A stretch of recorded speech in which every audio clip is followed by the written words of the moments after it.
She said it like I'd offered her a used sock.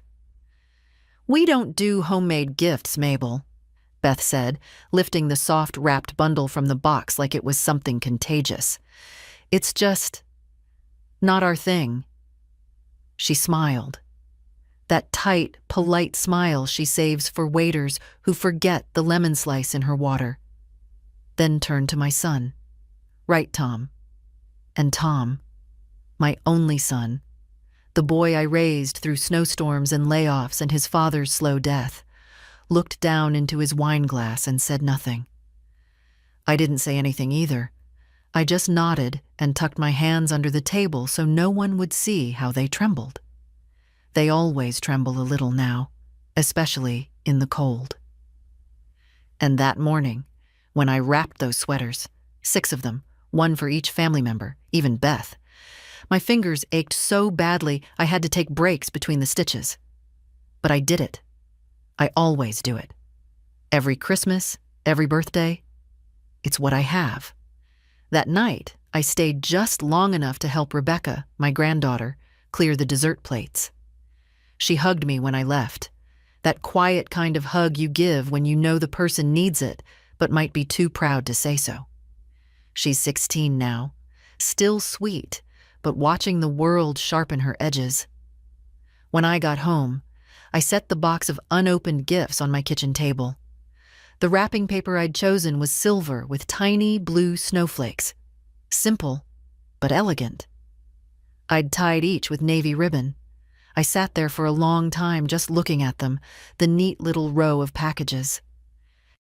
They looked so hopeful, waiting to be chosen, like I used to be. The house was quiet. Too quiet, really.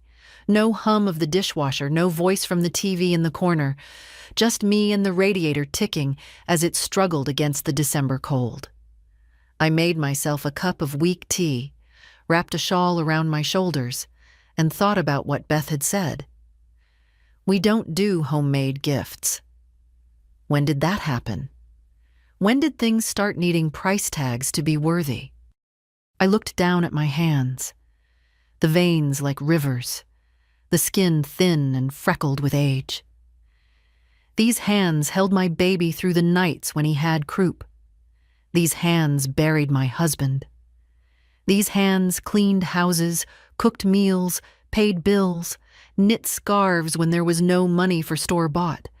They've given so much, and still they are not enough. The next morning, I called the shelter. It's a small place, just 6 blocks from here. I used to volunteer there years ago, before my knees got bad. A woman named Carly answered. I asked if they might need warm clothes, adult sizes, brand new. She sounded surprised, even before I told her what I was offering. Yes, she said, her voice lifting. Absolutely, we do. So I wrapped the sweaters again, but differently this time. I took off the name tags that said to Tom and to Beth and to Rebecca, and replaced them with simple notes. Stay warm. You matter. This was made with love. Then I put on my old coat and boots, and I walked them over. Carly met me at the door, young and pink-cheeked from the cold, in a hat too big for her head. When she saw the sweaters, she blinked hard. These are beautiful, she said, holding one up. You made them? I nodded. Handmade is the best kind, she said. That's when I felt it, just a flicker. Something warm in my chest I hadn't felt in a long time. Not pride, not quite. Just a kind of rightness. Like I had put something back where it belonged. I didn't stay long. Carly thanked me again and promised they'd be given to people who truly needed them. As I walked back home, the cold didn't bite quite so hard. My house was still empty. My tea still weak. But when I looked at my hands, they didn't tremble as much.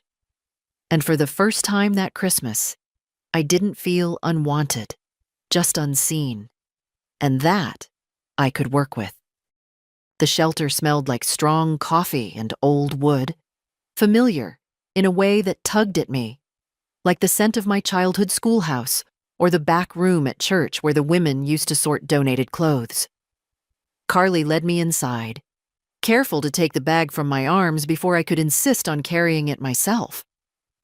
"You don't have to do all this," she said. But there was a shine in her eyes that said she was glad I had. The sweaters were gone within the hour. I sat quietly on a bench near the hallway, watching. A man in a threadbare coat took the navy pullover I'd knit for Tom. He pulled it on, right there in the hallway, over his flannel shirt, and smiled down at himself with a kind of quiet disbelief. A teenage girl, hair tangled, sleeves too short, chose the dusty rose one that had been for Rebecca. She clutched it to her chest before disappearing into the back room. No one asked who made them. No one asked what store they came from, how much they cost, whether they were in fashion. They only saw warmth, something soft, something offered without price. And for the first time in years, I didn't feel embarrassed about the things my hands could still do. They mattered here. Carly brought me tea in a chipped mug with snowflakes on the side. "Sit as long as you like," she said. "People are calmer when you're here. You have one of those presences." I laughed, a dry, surprised sound. "First, I've heard that in a while." She sat next to me, folding her arms across her chest. "You know, we had a donor last year, corporate guy, big name, dropped off a trunk full of jackets with the tags still on.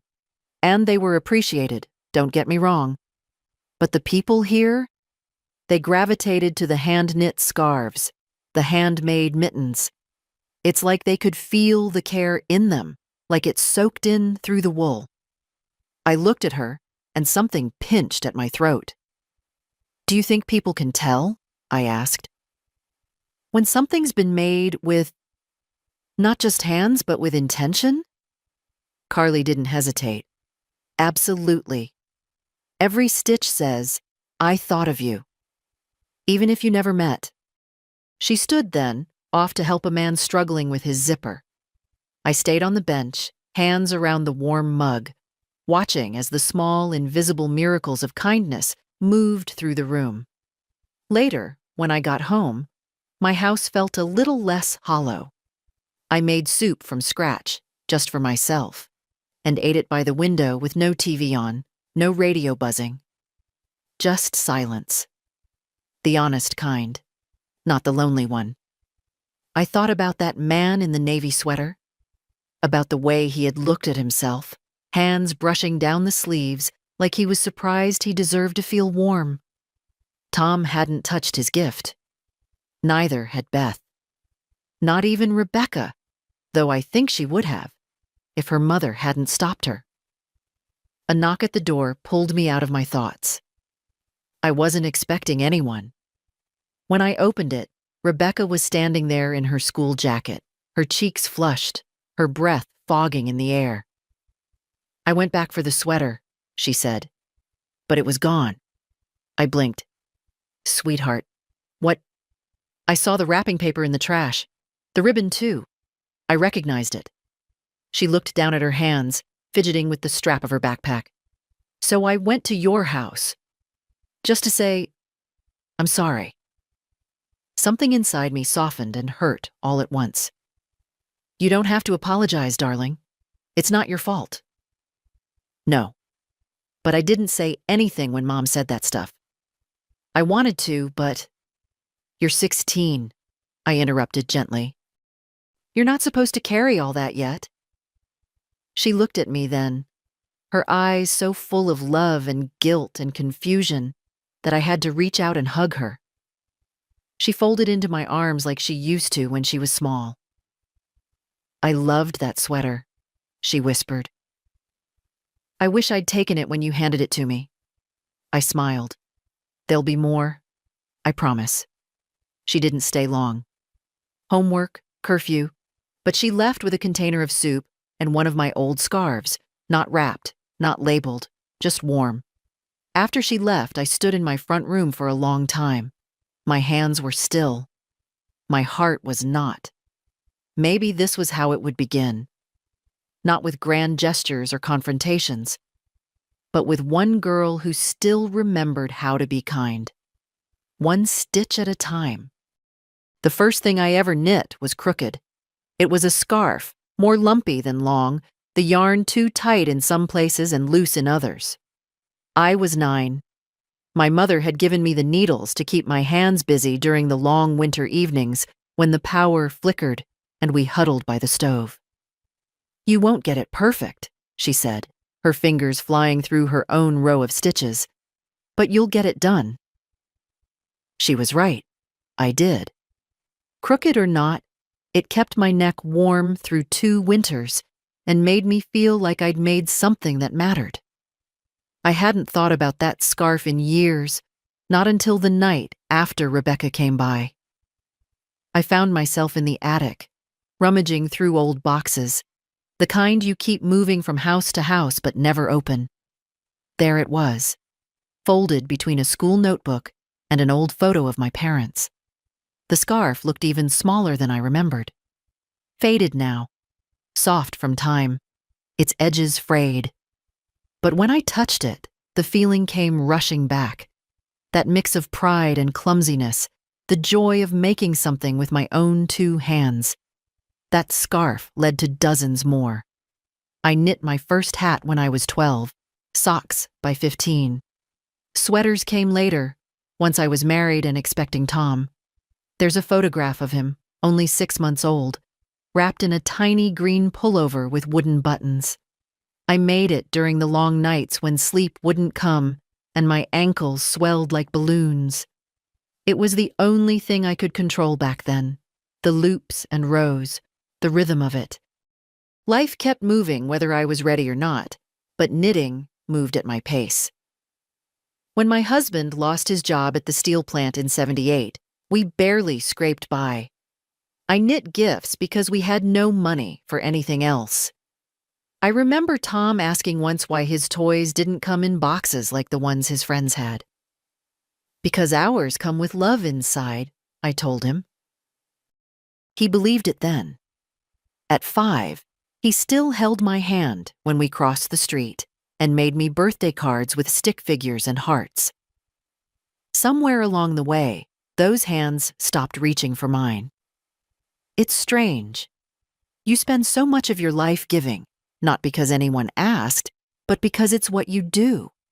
And then one day someone tells you it's not enough. Not the right kind of giving, not polished, not store-bought. Beth hadn't meant to be cruel, I suppose. Or maybe she had. She has a way of speaking that turns dismissal into politeness, like a velvet hammer. But I'd been watching her for years now. How she narrows her eyes at my old coat, how she sighs when I bring dessert in a Tupperware instead of a bakery box. She wasn't always like that. When she and Tom were first dating, she used to ask me about recipes, about Tom's childhood. She laughed easily then, wore flats, not heels. I remember she once complimented a shawl I was knitting, said she'd never learned how to make anything with her hands. "It's like magic," she'd said. I wonder when magic turned into embarrassment. The attic was cold. My knees ached from crouching, but I kept digging through the boxes. I found old birthday cards, yellowed baby socks, a photograph of Tom in the sweater I made for his 6th birthday. Red, with a white stripe. He'd refused to take it off for days. I sat back on my heels and let myself remember. Not just the hard parts, the good ones too. The sound of Tom's laughter when we danced in the kitchen. The way his hair stuck up in the back no matter how I combed it. The way he used to run to me when he was hurt, even if all he needed was a Band-Aid and a kiss. I miss that boy. I don't know where he went. But I do know one thing. That little boy had a mother who never stopped loving him. Still doesn't. But love doesn't mean silence. Love doesn't mean shrinking to fit someone else's comfort. That night, I came downstairs with a box full of old yarn. I sat in my chair, picked up my needles, and cast on a new row. No names, no labels, no tags, just warmth. Tom called the next morning. I let it go to voicemail. The sound of his voice, so careful, so clipped, reached out of the little speaker like a stranger. "Hi, Mom. Beth said you left early the other night. Just wanted to check in, make sure everything's okay." A pause. Just a second too long. "Anyway, Merry Christmas. We'll talk soon." I deleted it without saving. What was there to save? The next call came a few hours later. Same number. This time he sounded more upbeat, trying for casual. "I think Rebecca left a container at your place. Some soup or something? She said she stopped by. Beth was surprised, said you didn't mention it. Just let me know." I didn't call back. Instead, I poured myself a fresh cup of tea and sat by the window, the scarf from my attic across my knees. I'd washed it the night before, gently, by hand. And now it smelled faintly of lavender and old wool. He wasn't calling to apologize. He wasn't even calling to ask.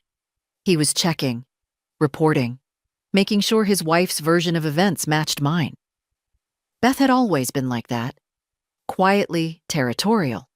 She made it clear early on that her home was hers. I was a guest, welcomed, but never fully invited. There's a difference.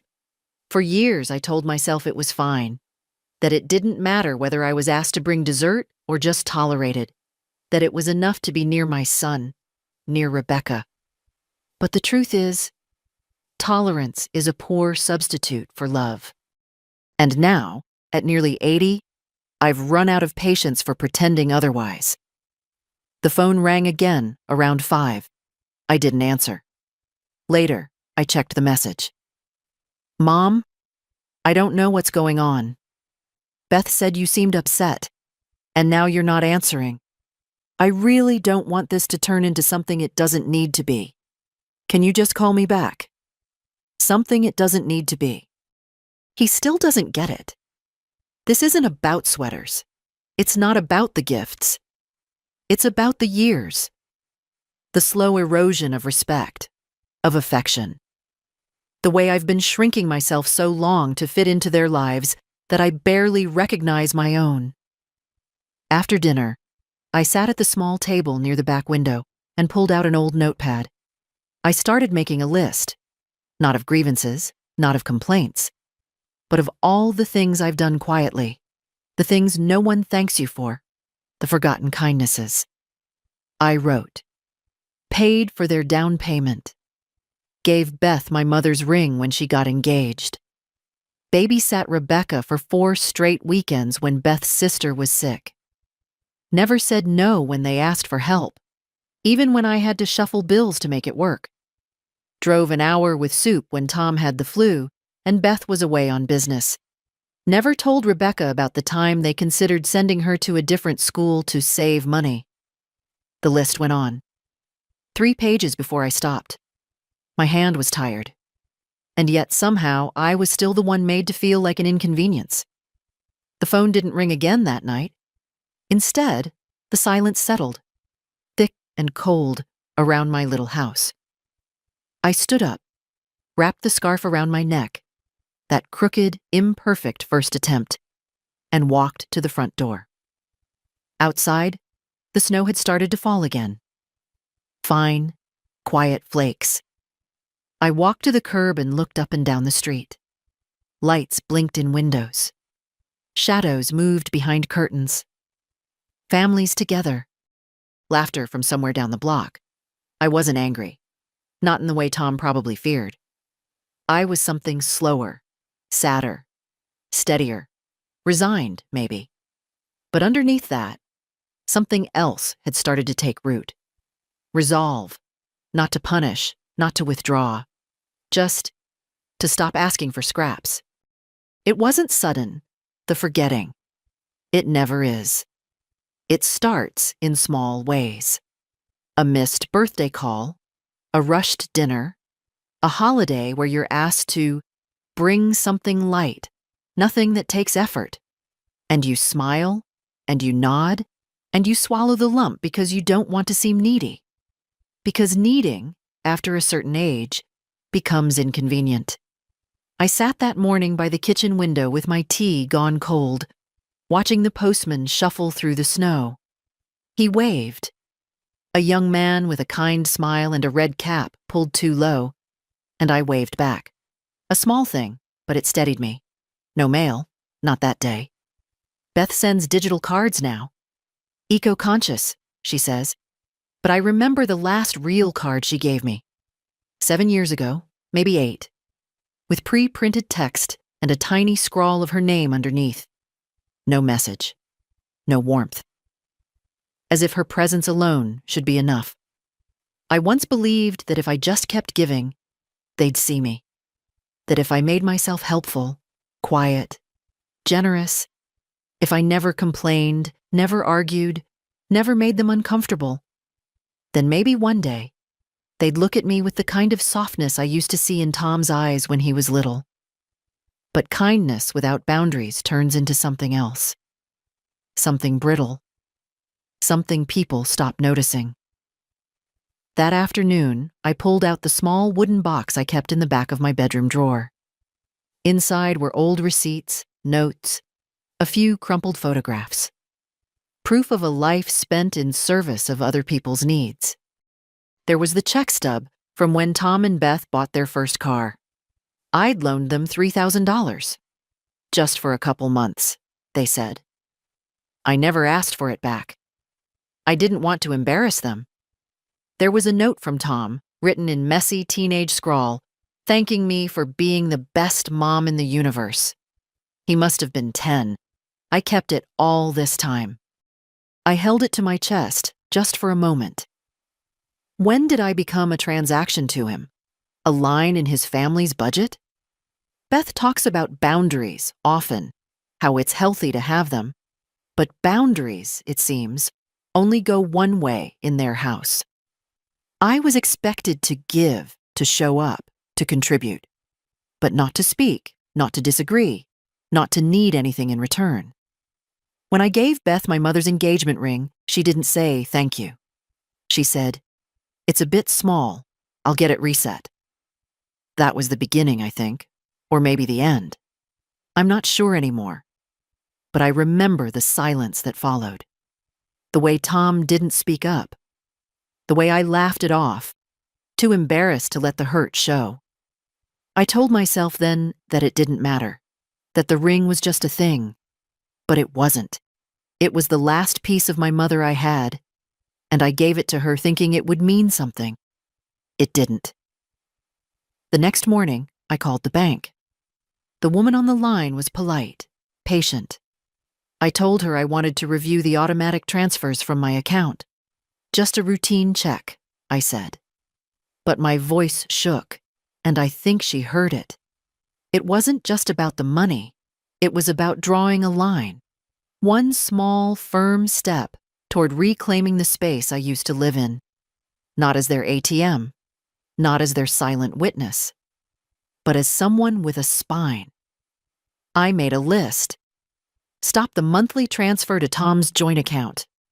Cancel the automatic payment for Rebecca's school lunch program. Remove Beth as authorized on my pharmacy account. Change the emergency contact form at the clinic from Tom to Rebecca. Each call I made felt like pulling a splinter from my skin, sharp but relieving. No one noticed. Not that day. No phone calls. No accusations. No pleas.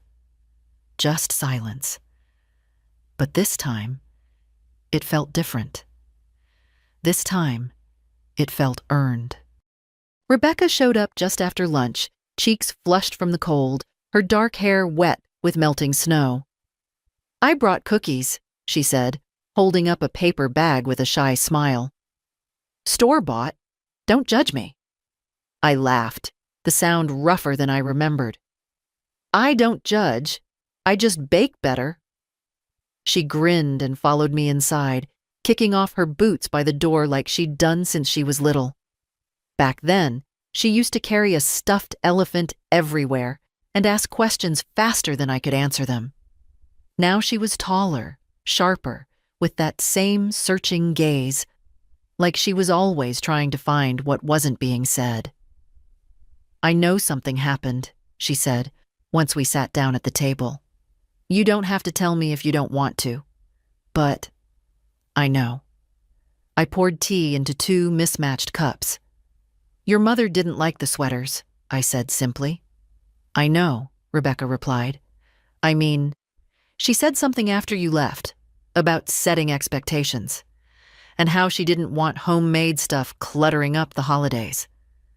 I looked down at my cup. "Dad didn't say anything," she added. "He just sat there." "Of course he did." "Do you want to know something?" she said, voice softer.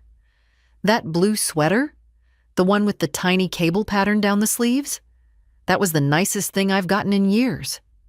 I blinked. "You never wore it." "I didn't get the chance.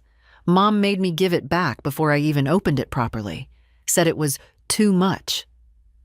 I reached over and took her hand. It was cold, her fingers trembling slightly. "I'm sorry, sweetheart." She looked at me, eyes bright. "Don't be. You did nothing wrong. You never do. That's kind of the problem." We sat in silence for a while, the old clock ticking on the wall, the radiator humming gently in the corner. Rebecca reached into her bag and pulled out something small, a folded square of soft gray wool. "I found this in your attic the other day, when I was looking for the soup container." I opened it slowly. It was one of the first hats I'd ever made her. Tiny, with a pom-pom that had flattened over the years. "I wore it every day until 3rd grade, she said. "Then Mom said it didn't match my coat, and she got rid of it. I cried for a week." I touched the yarn gently. The edge was frayed, but the stitchwork had held up. "Why are you showing me this now?" I asked. She shrugged. "Because I want you to know I remember. I remember everything. The scarves, the mittens, the way you used to tuck a note into my lunchbox when you packed it, the way your house smells like cinnamon, the way you never, ever made me feel like I had to earn love." My throat closed. Mom doesn't get it. Maybe Dad doesn't either. But I do. I looked at her then. Really looked. Not as a child, not as a granddaughter, but as a young woman who saw more than I'd realized, who carried both her parents' sharpness and my quiet. And maybe, just maybe, something stronger too. "I'm not angry with them," I said finally. I'm tired of pretending I don't notice." Rebecca nodded slowly. "That's fair." She stayed for a long time that day. We didn't talk about the bank transfers or the missed calls piling up on my phone. Instead, we baked a new batch of cookies, cinnamon and oatmeal, soft in the middle. And she told me about a boy in her English class who read poetry out loud, like he was auditioning for something. We laughed. We washed dishes. She asked me how to do a basic stitch, and I showed her. Her hands were clumsy, but eager. "I want to make something for you this time," she said, tongue between her teeth as she concentrated. "It probably won't be very good." I looked at her hands, young, capable, trying. "It'll be perfect," I said. "The house feels different after she leaves, not louder, not even warmer, just less hollow." I washed the mugs by hand, even though I could have left them in the sink. I always do that when I'm thinking.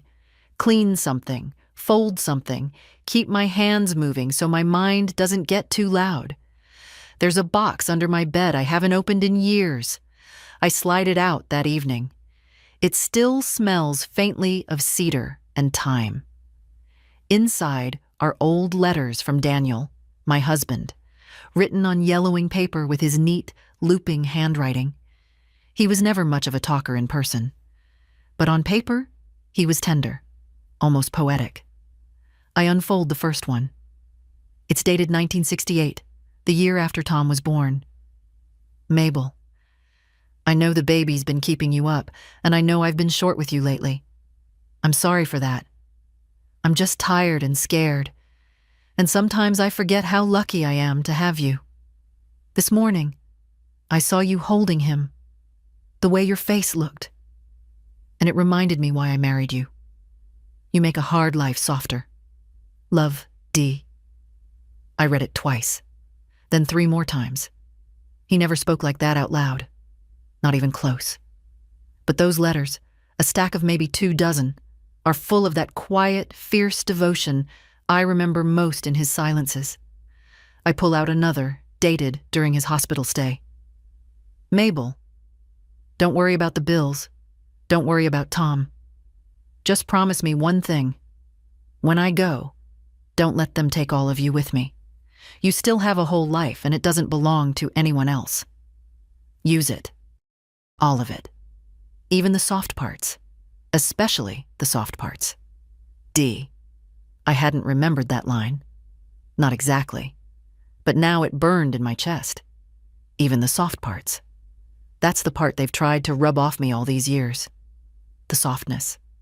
As if kindness and giving were symptoms of weakness. As if being easy to overlook meant you had nothing left inside. Daniel never thought that. Not even when he was dying.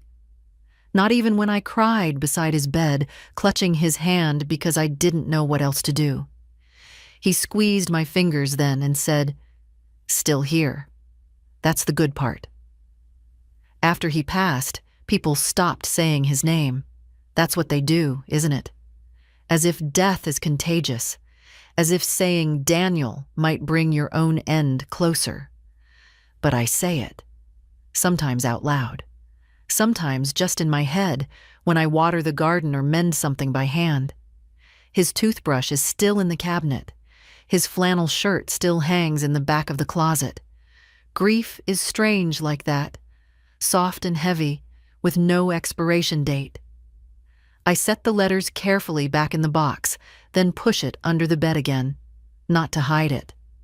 Just to keep it safe. Before bed, I sit in the living room and pick up the needles again. Not to make gifts. Not to prove anything. Just for me. The yarn is a deep maroon, the color Daniel liked best on me. Makes your cheeks look like apples, he used to say. I smile at that. The radio plays something slow, and I let the rhythm of the stitches settle my mind. The house is quiet, but not lonely. It's full, with old words and new ones. With Rebecca's voice. With Daniel's letters. With the things I've remembered just in time. Soft doesn't mean small. Soft doesn't mean forgotten. Soft, I think, is the strongest thing I've got. The woman at the bank was younger than I expected. She wore glasses with thick black frames and had a pen clipped to her sweater like it was armor. When she called my name, she smiled. Too polite, too rehearsed. The way people smile at old ladies they expect to be confused. "I'd like to review all scheduled transfers from my account," I said as I sat down, keeping my voice calm, clear. Her hands moved to the keyboard, tapping quickly. "Of course, Mrs. Harris. Is there something in particular?" "All of them," I interrupted. "I want a list. Then I want to cancel them." She blinked. "All of them?" "Yes." I folded my hands in my lap. They weren't shaking. She pulled up my records. I watched her eyes move down the screen. A frown formed before she caught herself and masked it with another polite smile. "There are quite a few." "I know." Another pause. "I can suspend them today," she said. "But for full cancellation and to revoke access for authorized users, we'll need your signature on several forms." "I brought a pen," I replied. Her smile became real then, just a little. "All right, let's begin." We went line by line.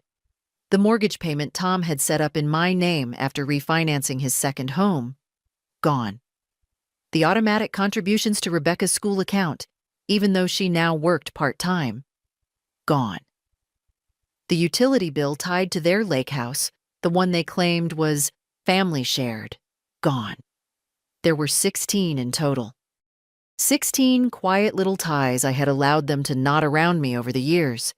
Each time, I had said yes. Each time, I had told myself it was love. But love shouldn't feel like silence, like obligation, like something you do because otherwise you won't be invited next year.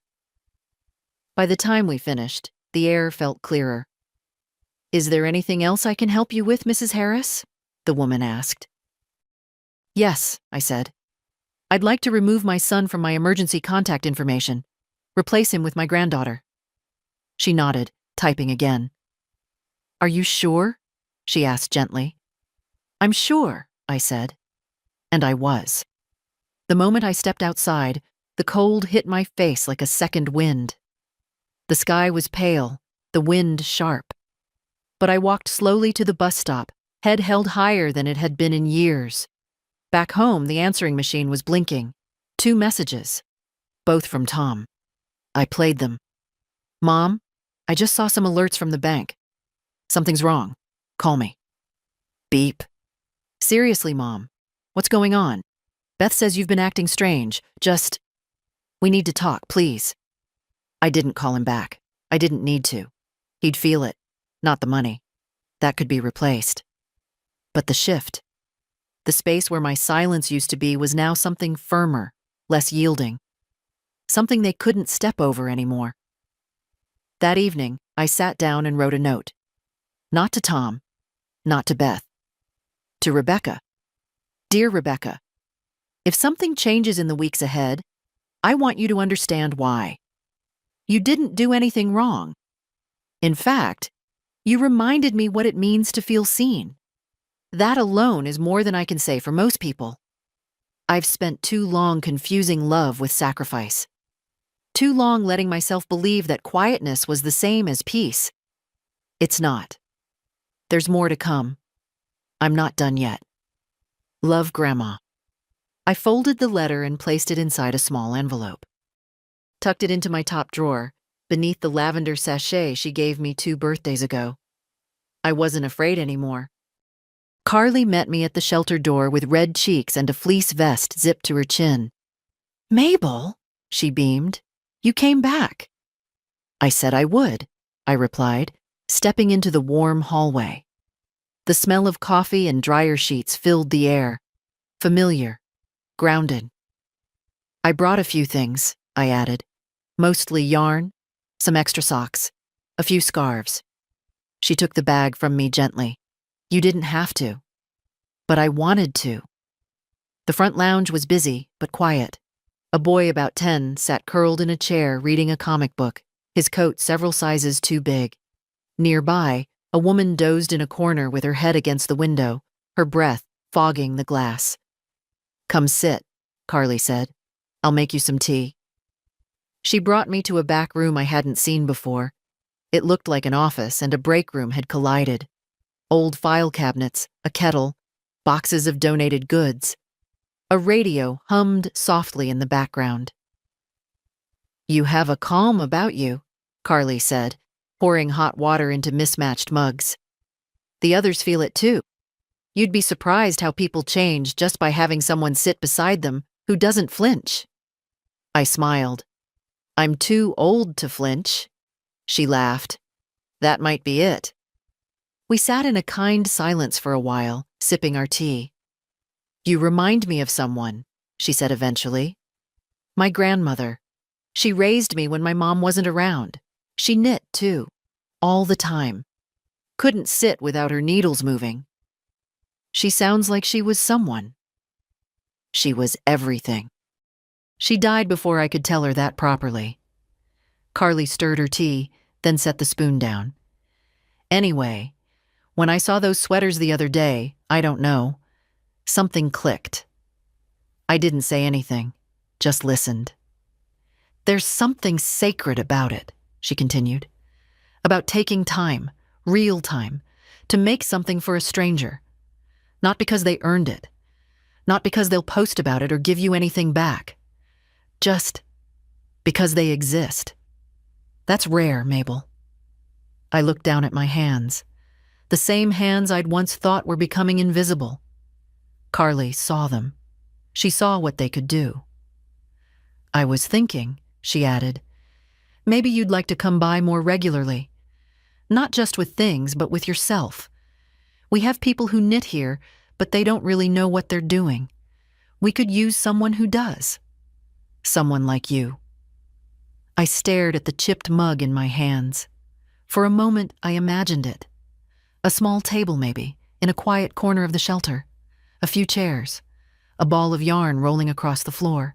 Someone sitting across from me, young, old, whoever, trying to cast on for the first time.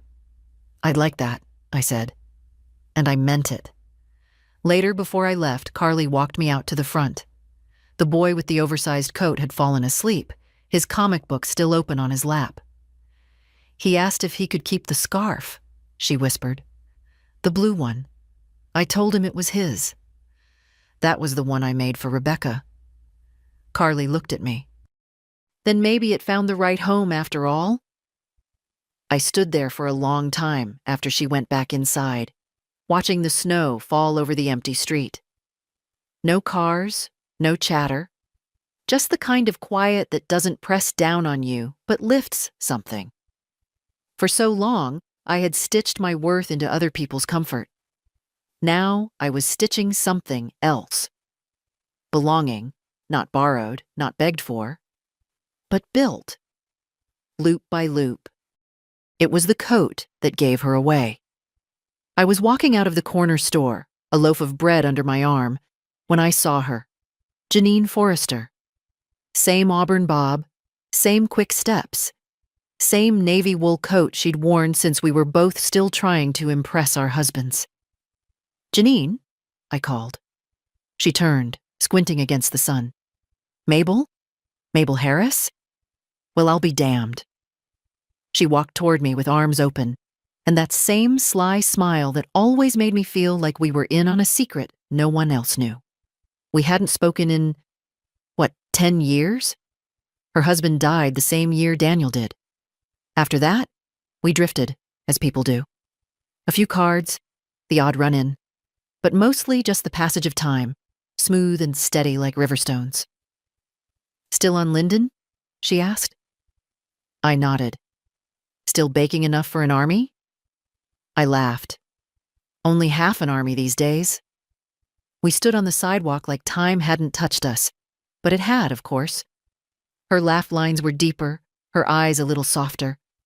I imagine I looked the same, worn, but still whole. Walk with me? She said. My legs need the excuse. We strolled slowly down the block, our bags swinging at our sides. She caught me up on her daughter's divorce, her grandson's scholarship.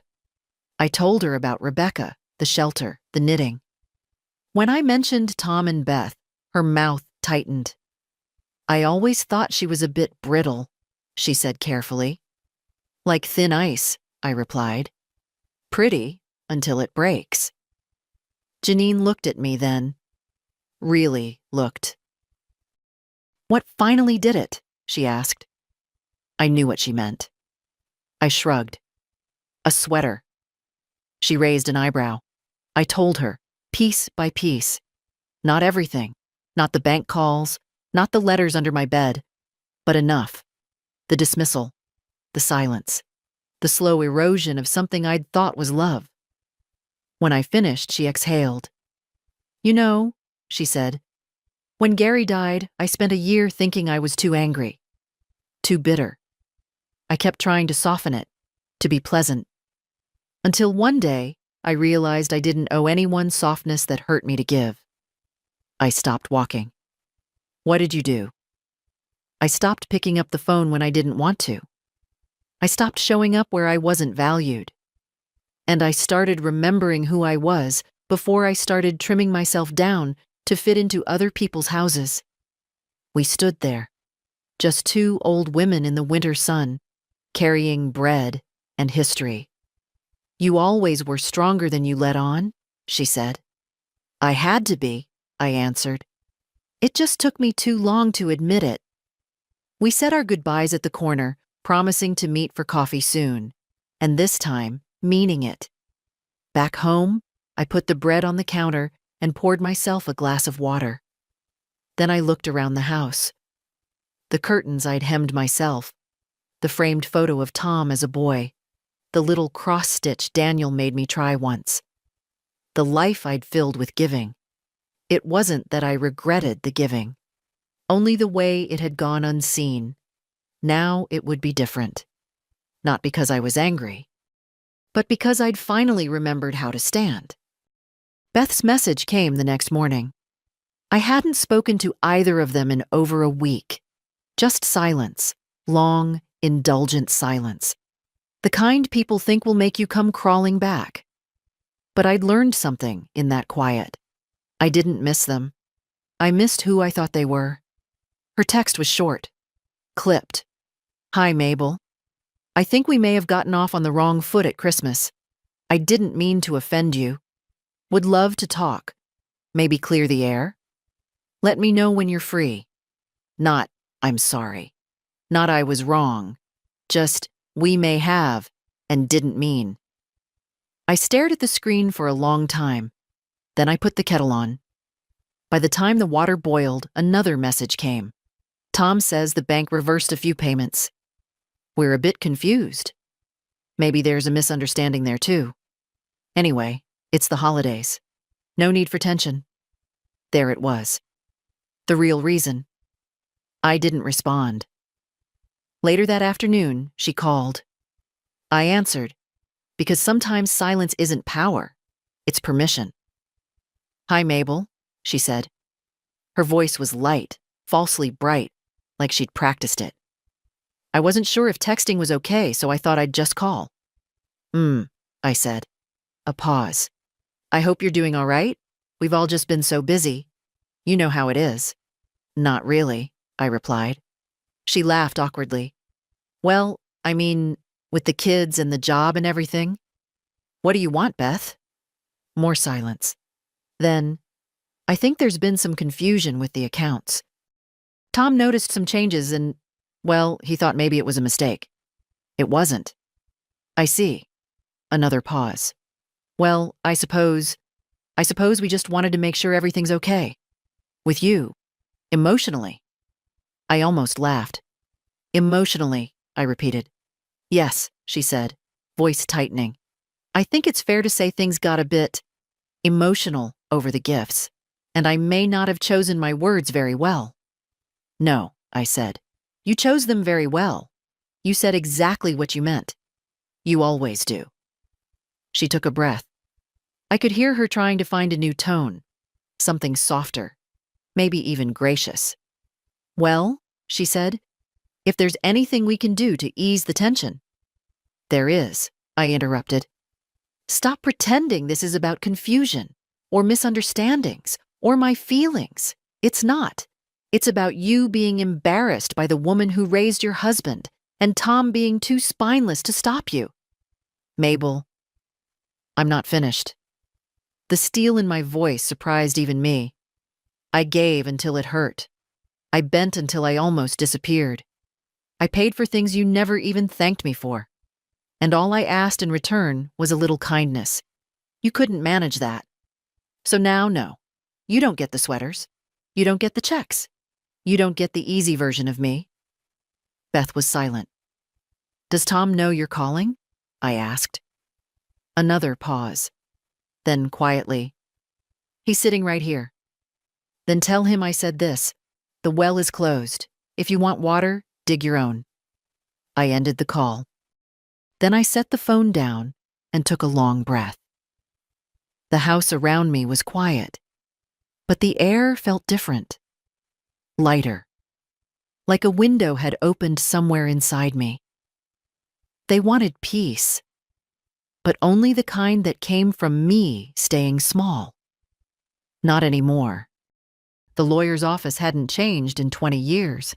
Same brass lamp on the corner of the desk. Same faint smell of old paper and lemon polish. Same thick silence that made even confident people clear their throat before speaking. "Mrs. Harris," said Ms. Daly, standing to shake my hand. "It's been a while." "Too long," I replied. But I'm here now. She was a small woman, no taller than me, with a sharp gray bob and a sharper gaze. She'd handled Daniel's estate after he passed, helped me set up a basic will, and once told me, gently, that just because someone was family didn't mean they were entitled. I hadn't believed her then. Now I was ready.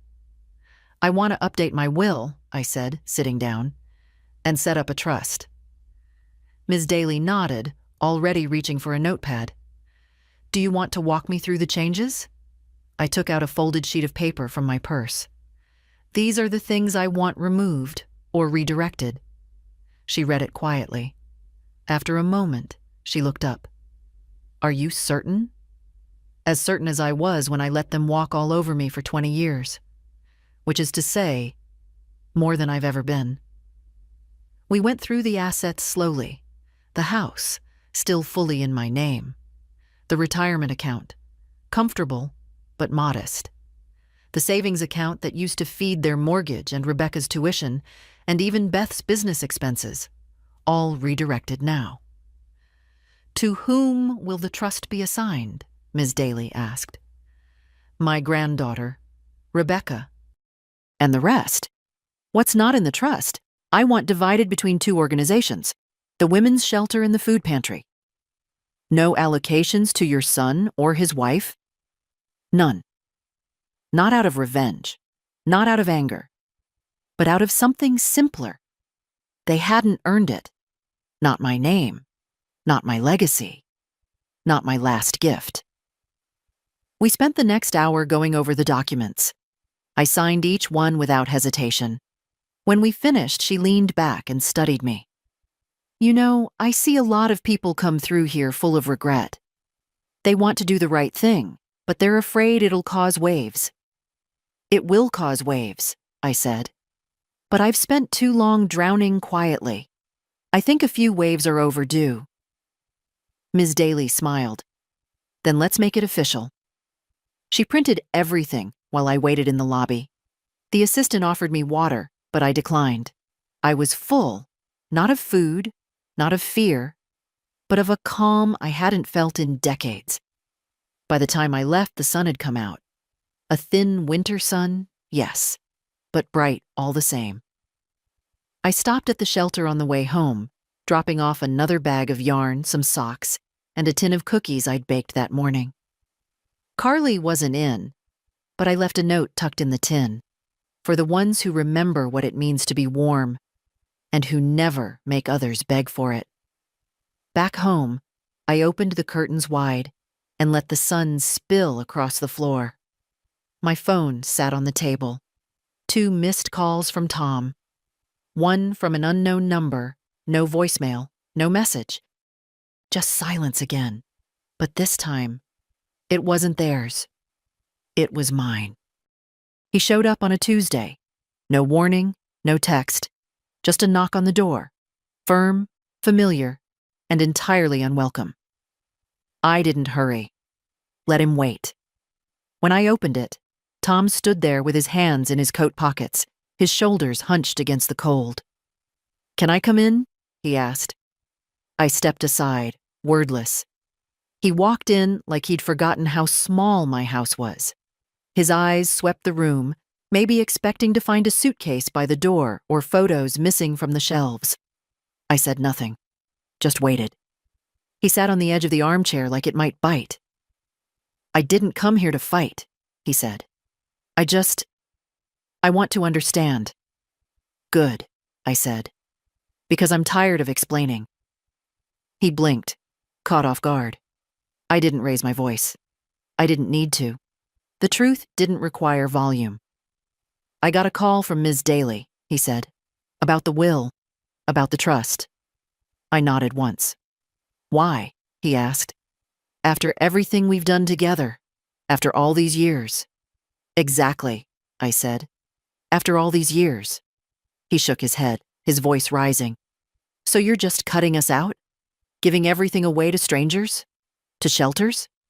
To people who thanked me, I said. That's not fair. Neither was your silence.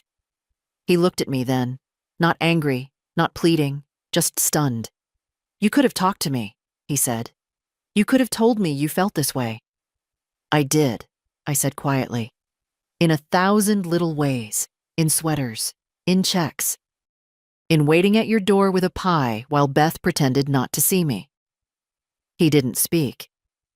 You let her decide who I could be in your life, I said. And I went along with it because I thought that's what mothers do. They adapt. They disappear a little to make room. I took a breath. But I disappeared too much, and no one noticed. Tom leaned forward, elbows on his knees.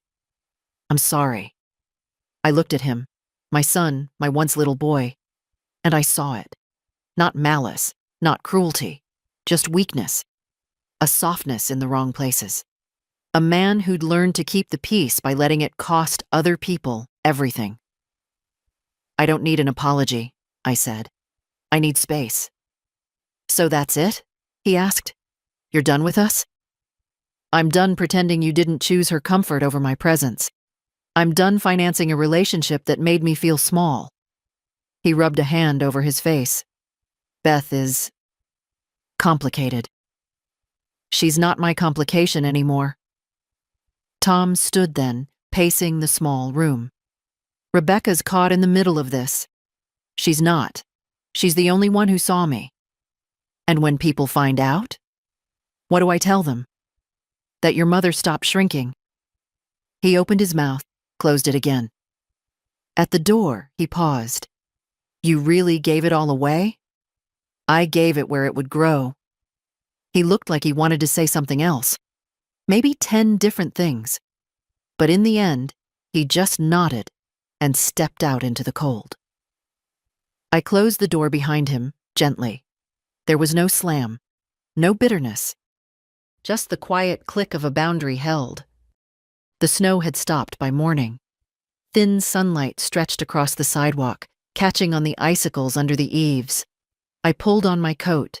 The one Daniel always said made me look like a woman with somewhere to be, and filled my tote with 3 new scarves, 2 pairs of mittens, and a warm hat I'd just finished.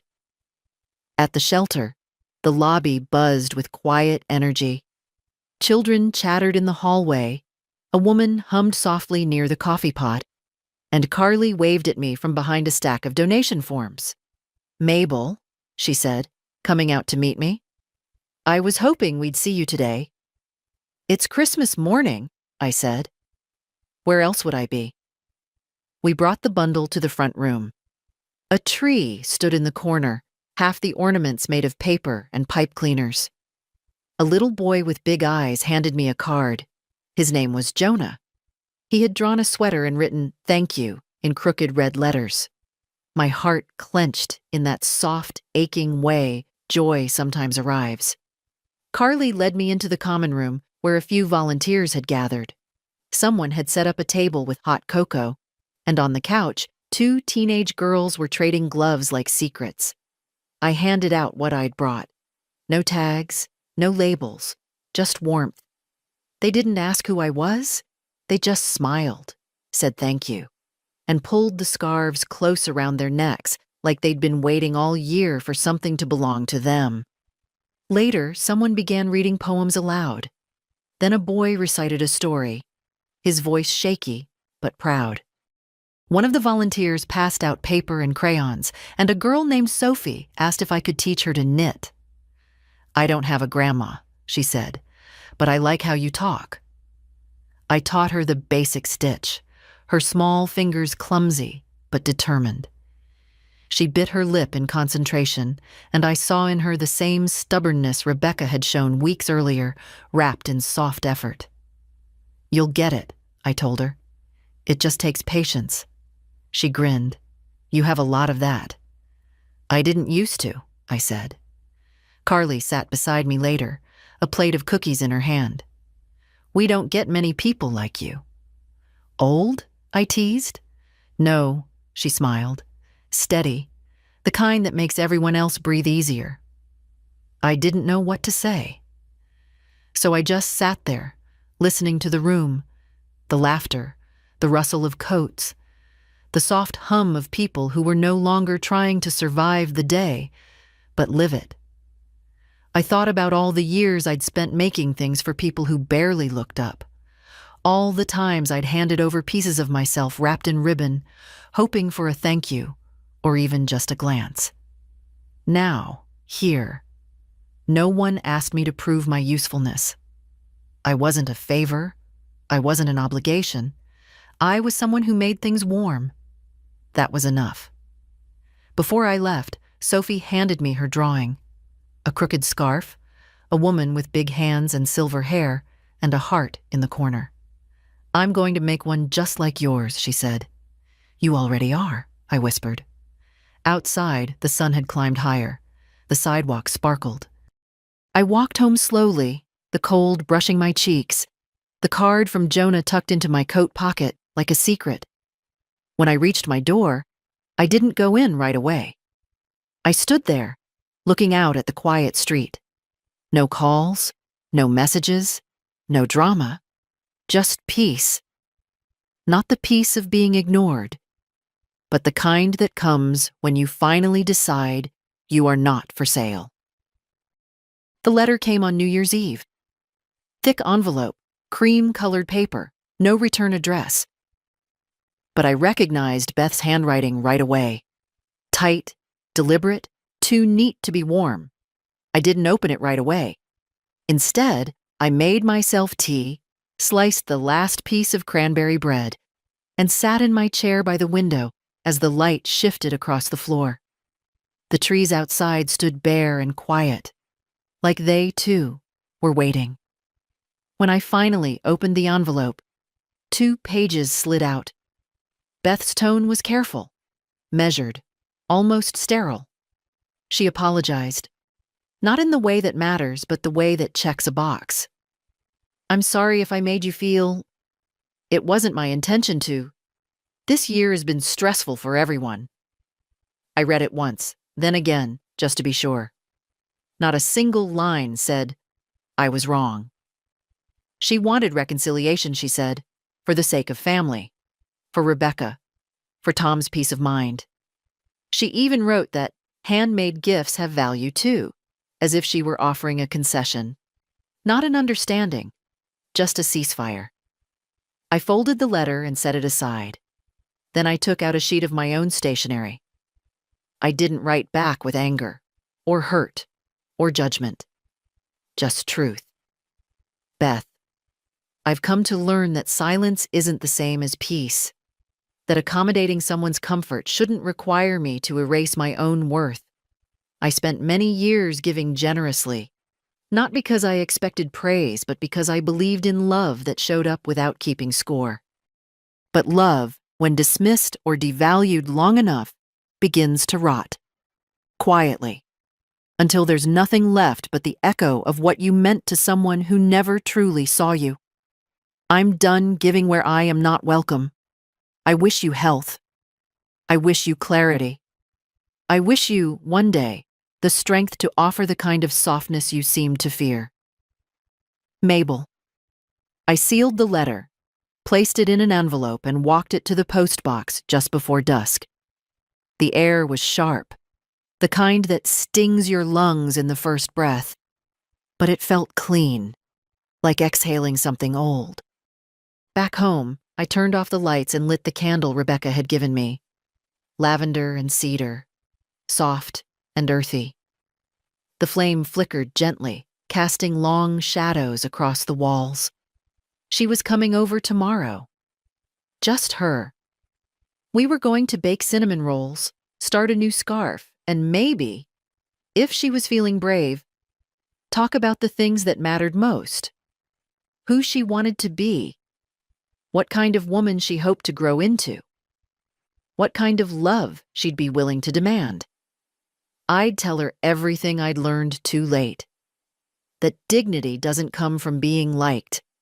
That kindness isn't weakness unless you let them treat it that way.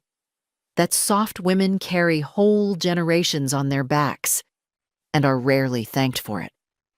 But mostly, I'd show her by how I sit, how I speak, how I no longer fold. Because that's the only legacy I want to leave behind. Not a house, not a bank account, not a list of family names. but proof that you can outgrow silence, that you can choose where your love goes, that being unseen is not the same as being invisible, and that no one, not even blood, is entitled to your softness if they've never earned your grace. So to every woman reading this, especially those who've bent too far, too often, you don't have to apologize for outgrowing the role they wrote for you. You don't have to shrink so others can stretch. You can be warm and firm, gentle and unmovable. You can stop picking up the phone. You can say no and mean it. You can leave the table when the cost of staying is yourself. If this story found you, it was meant to. And if it stirred something inside you, don't let that feeling settle back into silence. Share it. Talk about it. Leave a comment. Send it to someone who still believes they have to earn their place by disappearing. And if no one ever told you before, you are allowed to take up space.